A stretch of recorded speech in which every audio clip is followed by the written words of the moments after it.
رسول کریم صلی اللہ علیہ وسلم عید الاضحیٰ یا عید الفطر میں عیدگاہ تشریف لے گئے۔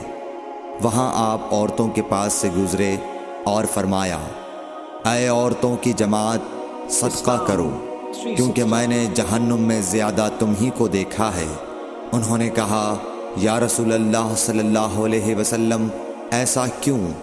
آپ نے فرمایا کہ تم لعن طعن بہت کرتی ہو اور شوہر کی ناشکری کرتی ہو۔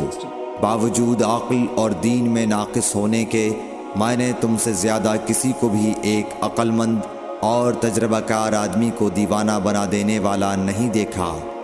عورتوں نے عرض کی کہ ہمارے دین اور ہماری عقل میں نقصان کیا ہے یا رسول اللہ؟ آپ نے فرمایا، کیا عورت کی گواہی مرد کی گواہی سے نصف نہیں ہے؟ انہوں نے کہا، جی ہے۔ آپ نے فرمایا، بس یہی اس کی عقل کا نقصان ہے۔ پھر آپ نے پوچھا، کیا ایسا نہیں ہے کہ جب عورت حائضہ ہو تو نہ نماز پڑھ سکتی ہے نہ روزہ رکھ سکتی ہے؟ عورتوں نے کہا، ایسا ہی ہے۔ آپ نے فرمایا کہ یہی اس کے دین کا نقصان ہے۔ صحیح بخاری حدیث نمبر 304۔